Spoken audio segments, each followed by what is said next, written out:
안녕하세요. 네.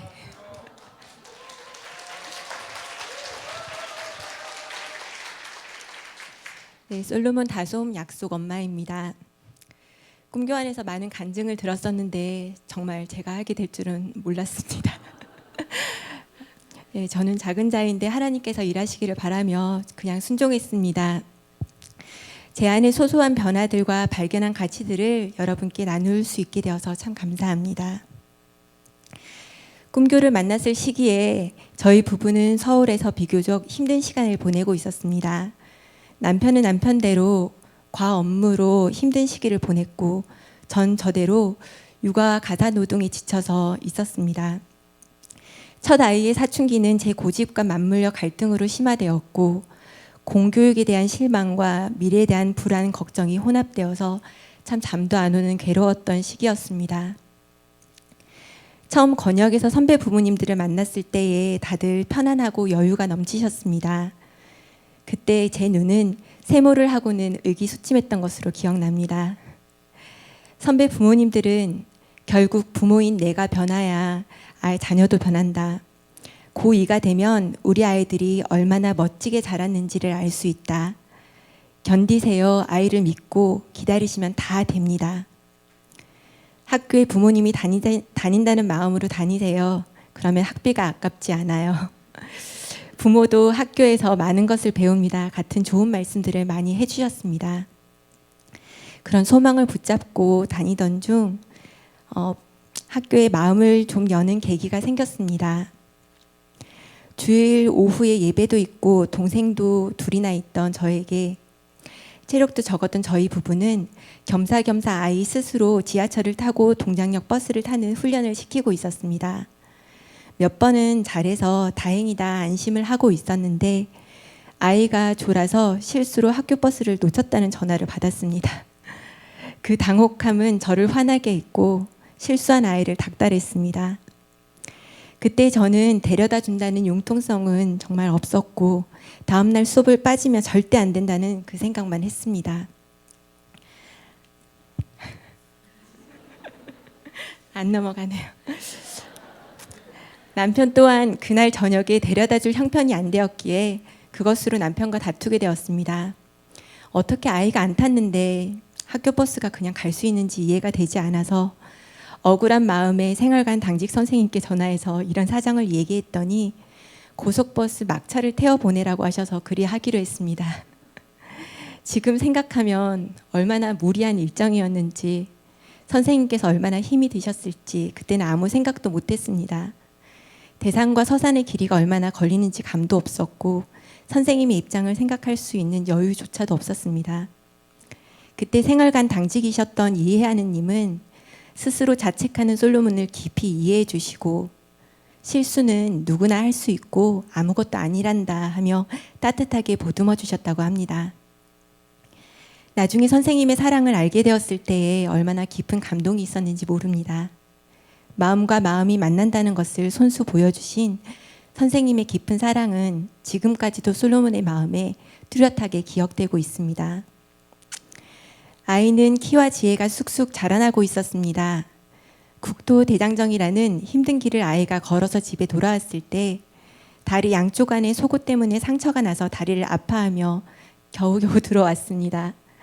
선생님한테도 말도 안 하고 왜 그렇게 미련하냐고 속이 터자라고 할 때에도 자신이 자랑스러운 기수가 되어서 걸었다고 해맑게 웃으며 또 국토를 가겠노라고 다짐하는 아이는 어느새 늠름하고 튼튼한 청소년이 되어가고 있었습니다. 첫 생활관 단순한 선생님은 솔로몬이 꿈의 학교에 참 잘 왔다고 얘기해 주셨고 첫 담임이셨던 싱싱한님은 사랑으로 아이를 품어주셔서 걱정했던 중등 첫 학년을 무사하게 지나갈 수 있었습니다. 중2 캐나다 경험은 또한 먼 땅에 보내는 도전이 되었습니다. 소영 선생님은 아이를 사랑으로 보듬어 주셔서 불편했던 제 마음을 어루만져 주셨고 캐나다 가정 부모님은 자신의 일상을 나눠주며 캐나다 아빠 직업인 헬리콥터도 태워주시고 나무 장작을 자르는 경험을 가르치면서 아이가 포기하지 않고 도전하도록 응원해 주셨습니다. 저는 5개월간이나 집을 오픈하고 사춘기 아이를 위해서 봉사해 주시고 그리고 힘써 주신 부모님들의 정말 선교적 마인드가 아니면 절대 할 수 없었다고 생각합니다.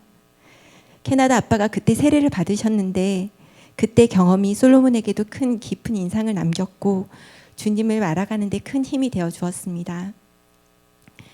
캄보디아 졸업 여행에서도 아이는 쑥 자랐습니다.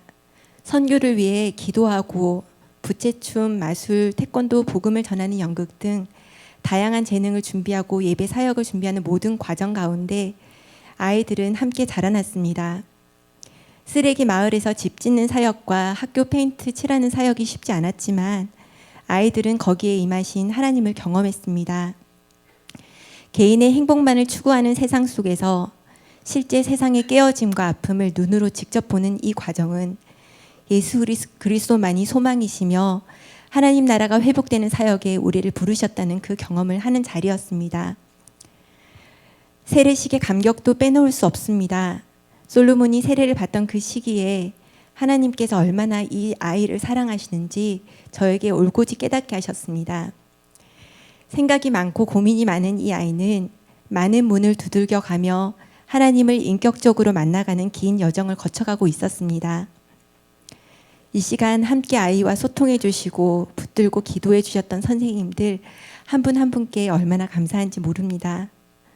아이를 있는 모습 그대로 사랑해 주시고 그 울퉁불퉁한 원석을 참 아름답다고 말씀해 주시는 선생님들 덕분에 아이는 하나님을 더 알아가는 과정을 지금도 즐겁게 걸어가고 있습니다. 아이의 성장은 저에게 또 다른 생각의 변화를 가져왔습니다. 예전에는 아이를 직접 밀고 끌면서 당기는 엄마였는데 그런 엄마가 아닌 아이를 믿고 사랑하고 격려하는 그런 엄마가 되려고 애쓰게 되었습니다. 눈에 보이는 문제에 함몰되어 불안한 것이 아니라 크신 하나님을 의지하고 참고 견디는 법을 배워가고 있습니다. 물질과 능력이 우대받는 세상에서 세상적 기준으로 판단하지 않겠노라고 결단합니다. 자기 중심적 죄와 욕심과 끊임없이 싸우고 세상의 인정이 아닌 하나님의 자녀로서 역할을 다 하기를 바라며 성령님의 인도하신 가운데 성경적 가치를 바로 세워가는 훈련을 받아가고 있습니다. 아이의 눈높이에서 만나는 하나님은 참 인격적이시고 인자하시고 오래 참으시고 사랑이 많으셨습니다. 하나님께서 그리 소중히 여기시는 이 아이를 저도 그분의 참 선물로 매일 고백하고 있습니다. 이제 저는 세모 눈이 아닌 하트 뿅뿅의 눈길로 아이를 지그시 바라봅니다. 코로나로 중국 연수 대신 제주도를 다녀와서 아이가 이런 말을 했습니다. 엄마, 저는 제 친구들이 너무나 자랑스러워요. 하나님 나라의 다음 세대가 될 우리가 정말 귀해요. 고3 DCC 과정을 걸어가면서도 똑같은 생각을 합니다. 이 시간이 쉽지 않지만 주님께서 인도해 주신 대로 신뢰하며 이 길을 걸어가겠노라고. 귀한 이 아이들이 먼 훗날 끝까지 평생 하나님을 의지하고 맡겨진 삶을 충성되이 열매 맺으며 하나님의 귀한 사역들을 감당할 것을 꿈꿔봅니다. 제가 만난 또 다른 감동은 부모님들입니다. 데디캠프에 남편이 참여하게 되어 저도 우연히 중보기도팀에 봉사하게 되었습니다. 이 캠프가 당연히 학교 주체인 줄 알았는데 알고 보니 이 모든 계획과 준비 과정이 부모님들의 자발적인 섬김으로 이루어지고 있다는 사실에 정말 놀랐습니다. 다들 일상도 바쁘실 텐데 시간을 쪼개어 모이고 또 만들고 기도하고 연락하고 포장을 하고 아낌없이 나누는 참 이상한 일이었습니다. 부모 합창단도 또 따로 이 행사를 위해서 준비해 오시고 이미 졸업하신 부모님들도 함께 참여하셔서 이 자리를 축복하시려고 아이들도 없는데 본인 자신 아이들도 없는데 직접 오셔서 찬양해 주시는 것도 참 인상 깊었습니다. 중보기도팀으로 섬겨주셨던 한 부모님은 이 데디캠프를 통해 얼마나 많은 가정이 회복되어 왔는지를 말씀해 주셨고 실제 그때 캠프 안에서도 아버지와의 관계가 서먹했던 자녀가 회복되어지고 그 관계가 사랑의 시작이 되어 가정이 회복되어지는 놀라운 역사도 보게 되었습니다. 그렇게 저는 꿈의 학교가 진짜 하나님의 학교라는 것을 몸으로 체득하고 있었습니다. 저희 가정 또한 데디캠프의 열매를 누렸습니다. 아빠는 늘 바쁜 존재, 아이는 예민한 사춘기 소년에서 한 발짝 더 서로 다가가고 더 표현하는 계기가 되었고 지금까지도 소중한 관계로 나아가고 있습니다. 아이가 중3이 되었을 때 갑자기 남편이 권역장을 맡게 됩니다. 저희가 그때 개원을 했었기 때문에 할 수 없었던 상황임에도 불구하고 남편이 순종하는 모습을 보며 저는 또 불평 섞인 원망을 했습니다. 그렇게 권역장 모임을 억지로 따라 나섰는데 그 모임 안에서 하나님이 주시는 은혜가 있었습니다. 바쁜 남편이 이런 자리에 섰기에 더 꿈의 학교에 관심을 가지고 책임감을 가지고 참여하는 것을 왜 모르느냐, 이런 말씀이셨습니다. 하나님의 계획은 완벽했고 부족한 저는 그 연약한 저를 붙드시고 세밀하게 만져주시는 하나님을 경험했습니다. 꿈의 학교는 아름답고 여유 있는 정원처럼, 꿈의 학교의 아름다운 여유 있는 정원처럼 제 마음은 부드러워지고 점점 더 꿈의 학교를 사랑하게 되었습니다. 깨어진 세상 속에서 아빠들이 살아가는 삶이 얼마나 힘이 든지 저의 시선을 바꾸셔서 긍휼함을 가지고 남편의 마음을 이해하게 되었고, 육아와 가정에 매여 나만 힘들다고 생각했던 제 시선을 바꿔서 나를 더 가꾸고 나답게 더 사랑하는 시간을 가지게 되었습니다. 세상은 사람들을 더 매몰차고 더 바쁘고 힘들게 몰아갔지만 하나님의 자녀는 그 어떤 풍파에서도 평안을 가질 수 있고 사랑하는 공동체 안에서 누리는 그 복음을 이해하게 되었습니다. 작년 한 해는 드디어 학년 임원으로 섬기게 되어 학교 일정에 많은 참여를 했습니다. 학교 축제 때 일사불란한 부모님들의 섬김도 참 놀라고 멋졌고, 그때 밤에 바람과 비로 세워놨던 천막들이 날아갔는데 아침 일찍 천막을 씻고 다시 세우시는 선생님들의 모습을 보게 되었습니다. 그때 저는 보이지 않는 곳에서 일하시는 선생님들을 알게 되었던 것 같습니다. 매일 새벽을 깨우시며 학교와 학생들을 위해 기도하시는 선생님들도 보게 되었고, 일반 공교육 선생님들처럼 수업만 진행하시는 것만으로도 힘드실 텐데 정서적으로 육체적으로 힘든 아이들을 돌아보고 또 따로 만나시고 참고 기다리는 모습도 보게 되었습니다.